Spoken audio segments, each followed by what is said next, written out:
All right, I just did the third one. This is the fourth one. This is the fourth segment tonight. Genesis 26, July 28.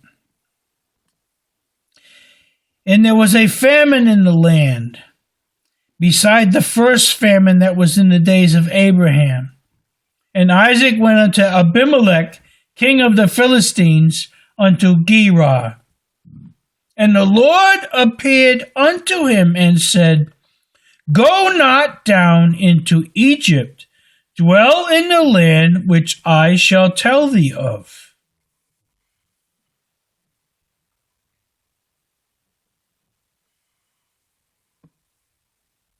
Sojourn in this land, and I will be with thee, and will bless thee.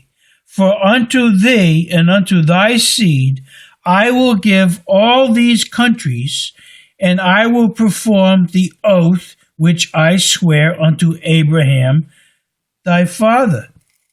He told Abraham all the stuff he was going to do. Now he's telling Isaac, I'm going to do it. But obey me. And I will make thy seed to multiply as the stars of heaven, and will give unto thy seed all these, turn the page,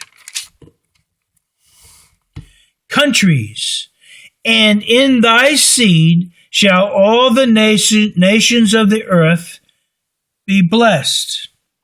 Now, how does that happen? All the good that God is going to bless people with can be shared even with the unrighteous people. All the nations can benefit.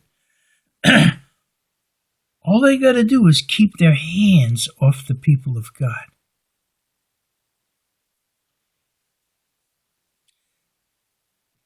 They can trade. They can walk side by side. They just got to keep their hands off the people of God. But that's not what happens today. The evil people are killing the people of God. Boy, they're going to be sorry. And in thy seed shall all the nations of the earth be blessed. And here's verse 5 of chapter 26. Because that Abraham obeyed my voice and kept my charge, my commandments, my statutes, and my laws. All of this is going to happen. And I'm telling you, all of this can happen in your life. Here's an example of it right here. He says, because Abraham obeyed my voice, kept my charge, my commandments, and my statutes, and my laws. I just read before that, all the nations of the earth are going to be blessed. Why? Because Abraham obeyed God. Isaac was obeying God. And Isaac dwelt in Gerar. And the men of the place asked him of his wife, and he said, She is my sister. For he feared to say, She is my wife, lest, said he, the men of the place should kill me for Rebekah, because she was fair to look upon. I told you earlier, she was one of the foxy ladies. And it came to pass, when he had been there a long time, that Abimelech, king of the Philistines, looked out at a window and saw, and behold, Isaac was sporting with Rebekah his wife. He was making out with her. Maybe something else. And Abimelech called Isaac and said, Behold, Of a surety she is thy wife. And how saidst thou, she is my sister? And Isaac said unto him, because I said, lest I die for her. And Abimelech said, what is this that thou hast done unto us? One of the people might lightly have lain with thy wife, and thou shouldest have brought guiltiness upon us. In other words, somebody could have made whoopee with this woman, and that would have brought havoc down on these people from God. And Abimelech charged all his people, saying, he that toucheth this man or his wife shall surely be put to death. That's how afraid they were. I told you, everybody knows about the Israelites' God. Everybody knows. There's nobody with an excuse, not even today. Then Isaac sowed in that land and received in the same year 100-fold, and the Lord blessed him. 100-fold in one season. 100 times what he planted. Now listen to me.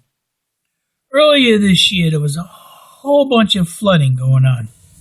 All up and down I call it the Mississippi Delta, the Mississippi Valley, the Mississippi River, the Missouri, the Ohio, all of these rivers, they were flooding with waters, and it was going all over the land.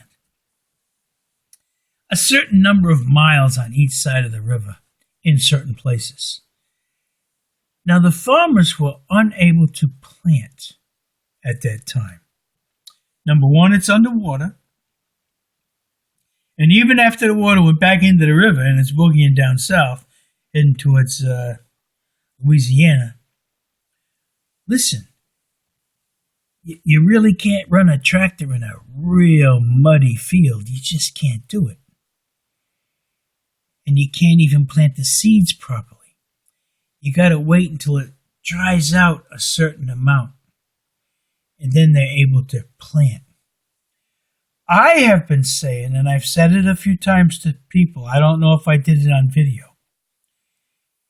If these people are diligent in seeking God, and when they're able to plant, God will do this. Now, I just read that today, and I said it weeks ago, months ago. I said this. God brought it to my remembrance. I keep telling you about God will bring it to your remembrance. If you stick it up here, it ain't going to go away nowhere. You can talk about it. You'll understand it, just like I'm doing right now. Then Isaac sowed in that land. He stuck his seeds in the ground and received in the same year 100-fold. And the Lord blessed him. Let's see. You read about that in Matthew and in Mark. And the man waxed great and went forward and grew until he became very great. Talking about Isaac. For he had possessions of flocks and possession of herds and great store of servants. And the Philistines envied him. For all the wells which his father's servants had digged in the days of Abraham his father, the Philistine had stopped them and filled them with earth. And Abimelech said unto Isaac, Go from us, for thou art much mightier than we. Now, as the Philistines weren't in charge of these people, there was a lot of them, and they could not control them. They wanted them out. Why did they want them out? Because they were ungodly. They were the worshippers of Satan. They were afraid of these people and of their God. The same is true today. The evil people want us God-fearing Americans either killed or in subjection. They want to control us in this land. And Isaac departed thence and pitched his tent in the valley of Gerar and dwelt there. Now, you know what they did? They just removed the blessings that was on that land through Isaac from God to the other people. You see what I meant when I said that? Everybody can benefit from the people of God. All you got to do is just don't touch them. Don't touch them. And Isaac digged again the wells of water, which they had digged in the days of Abraham his father. For the Philistines had stopped them after the death of Abraham, and he called their names after the names by which his father had called them. And Isaac's servants digged in the valley and found there a well of springing water. Wow. Let's see. What might that be meaning?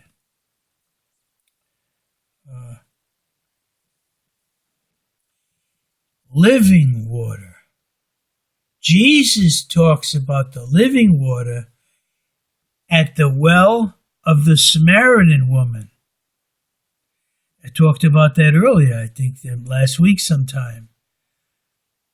Living water. Jesus will give you living water. Check this out. And Isaac's servants digged in the valley and found there a well of springing water. No, it's living water.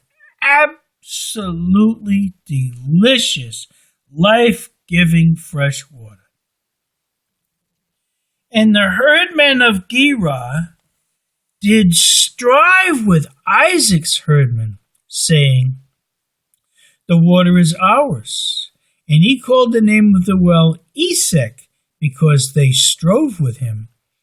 And they digged another well, and strove for that also. And he called the name of it Sitnah.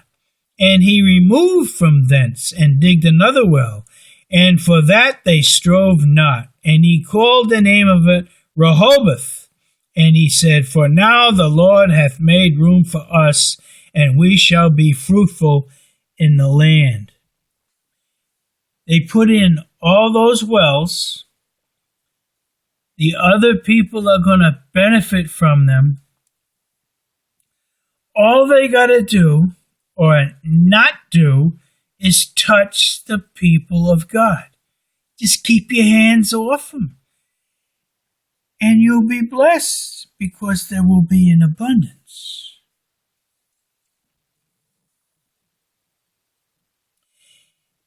Now, talking about Isaac. And he went up from thence to Beersheba. And the Lord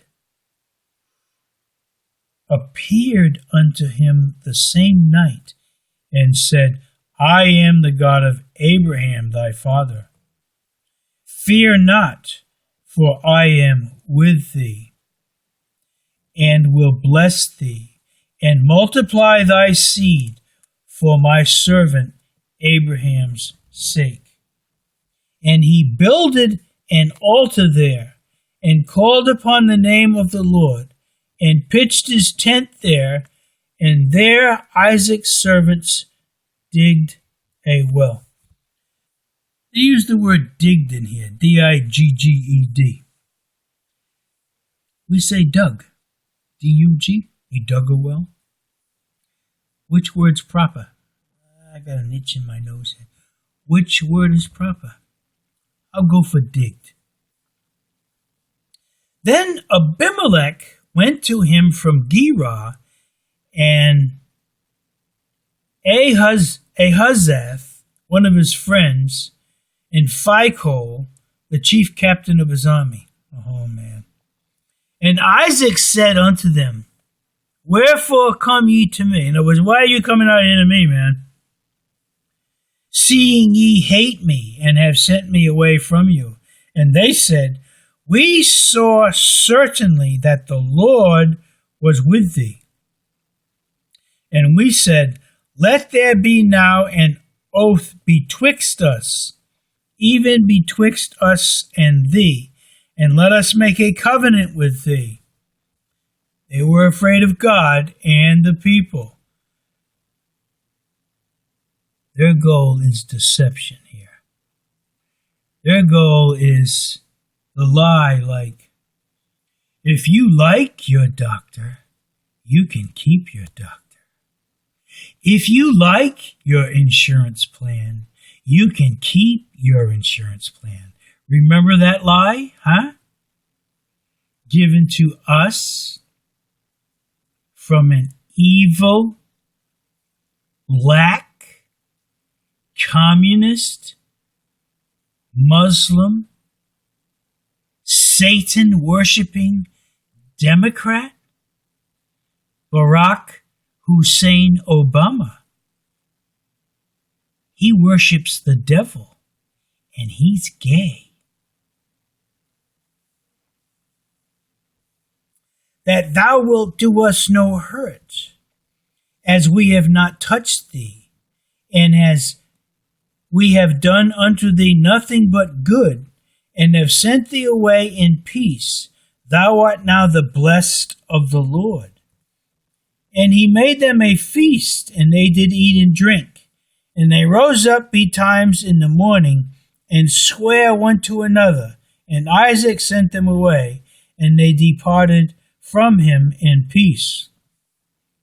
And it came to pass the same day that Isaac's servants came, and told him concerning the well which they had digged, and said unto him, We have found water. And he called it Sheba. Therefore the name of the city is Beersheba unto this day. And Esau was 40 years old when he took to wife Judith, the daughter of Bererai,